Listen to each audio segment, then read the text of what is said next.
හැමෝටම සුබම සුබ අලුත් අවුරුද්දක් වේවා.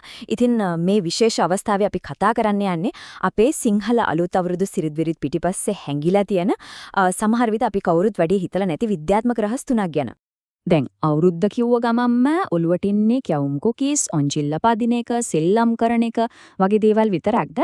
ඇත්තටම අපි මේ පැරණි සිරිත් විරිත් පිටිපස්සේ මීට වඩා ගොඩක් ගැඹුරු කතාවක් තියෙනවා. අපි බලමු දේ දිහා පොඩ්ඩක් වෙනස් විදිහටක.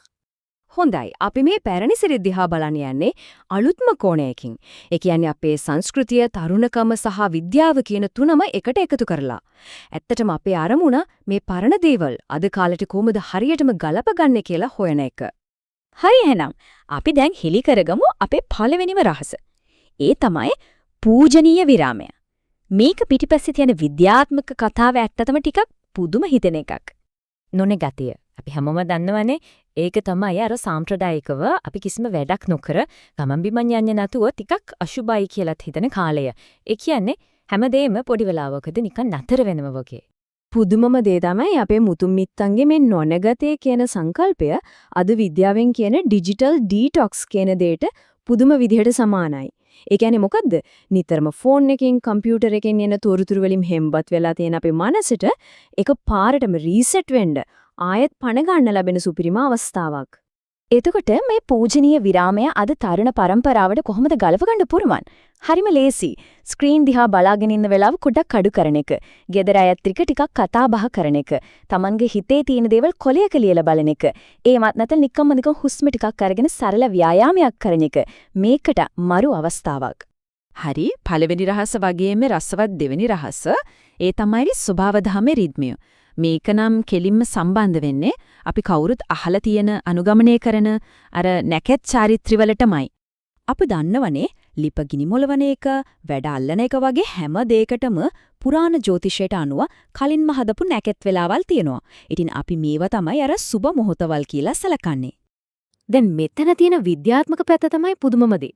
මේ නැකත් වෙලාවල් අපේ ඇඟේ තියෙන අභ්‍යන්තර ඔරලෝසුව. ඒ කියන්නේ සර්කේඩියන් රිද්ම් එකත් එක්ක පුදුම විදිහට ගැලපෙනවා. මෙහෙම හිතමුකෝ.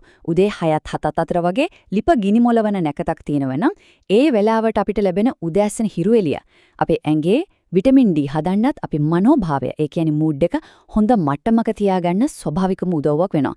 ඒක නිකම්ම සිද්ධ වෙන දෙයක්. හරි. දැන් තමයි අපි එන්නේ ගොඩක් දෙනෙක් ආසම කොටසට. ඒ කියන්නේ අවුරුදු කෑම මේසට. අපි බලමු මේකට සම්බන්ධ තුන්වෙනි සහ අවසාන රහස මොකක්ද කියලා. ඒ තමයි සිහිනුවණින් යුතු භෝජනය. කිරිබත්, කැවුම්, කුකීස් මේවා නිකම්ම කෑම නෙවෙයිනේ. මේවා අපේ සංස්කෘතියේම කොටසක්. හැබැයි අපි දන්නවා මේ කෑමවල ශක්ති ඝනත්වය, ඒ කියන්නේ එනර්ජි ඩෙන්සිටි එක නම් ගොඩාක් ඉහළයි. එතකොට ප්‍රශ්නේ මේ රසයන් කොහොමද අපි සෞඛ්‍ය සම්පන්න විදිහකට රස විඳින්නේ? ඒකට නූතන ක්‍රමයක් තියෙනවා. අපි ඒකට කියනවා සිහිනුවණින් ආහාර ගැනීම කියලා. නැත්නම් ඉංග්‍රීසියෙන් කිව්වොත් mindful eating. මේකට පාවිච්චි කරන්න පුළුවන් හරිම සරල ක්‍රමයක් තමයි 80ට 20 රීතිය. ඒ කියන්නේ අපි කන දේවල් වලින් 80ක් විතර පෝෂදායී දේවල් වෙන්න ඕන. එතකොට ඉතිරි 20 ආසම අවර්ධ කැවිලිතුකකට වෙන් කරන්න පුළුවන්. එතකොට බැලන්ස් එක අවුල් වෙන්නේ නැහැ. ඊට අමතරව කනකොට සමබර ප්‍රමාණ වලින් කන එක. කාලා ඉවර වෙලා පැයක් විතර පොඩි ඇවිදීමකට යන එක. එහෙම නැත්නම් එඟට සැහැල්ලුවක් දෙන්න ස්ට්‍රෙචින් ව්‍යායාමයක් කරන එක. මේ දේවල් වලින් ශාරීරික පරිවෘත්තීය ක්‍රියාවලිය ස්ථාවරව තියාගන්න ලොකු උදව්වක් ලැබෙනවා. ඉතින් ඔන්න අපි කතා කරපු මේ පූජනීය විරාමය, ස්වභාව දහමේ රිද්මය සහ සිහිනුවණින් යුතු භෝජනය කියන රහස් තුන එකට එකතු වුණාම අපිට ඇත්තටම ලැබෙන්නේ අද කාලේට හරියටම ගැළපෙන ජීවිතේටම නැවුම් ආරම්භයක්. අවසාන වශයෙන් මතක තියාගන්න ඕන වැටගත්ම දේ තමයි මේක. අලුත් අවුරුද්ද කියන්නේ නිකන්ම අතීතයේ දේවල් වල හිර වෙලා ඉන්න කාලයක් නෙමෙයි. ඒක අපේ සංස්කෘතිය, අපේ සෞඛ්‍ය සහ අපේ මානසිකත්වය. මේ තුනම එකට ශක්තිමත් කරගන්න ලැබෙන ජීවන රටාවේ රීසෙට් එකක්. ඉතින් අපි අද කතා කරා වගේ මේ විදිහට අද කාලෙට ගලප ගන්න පුළුවන් තවත් මොන වගේ පැරණි සිරිත් විරිත් අපේ සංස්කෘතියේ තියෙනවද? ඊ ගැන පොඩ්ඩක් හිතලා බලන්න. හැමෝටම නැවත වතාවක් සුබම සුබ නිරෝගීමත් අලුත් අවුරුද්දක් වේවා.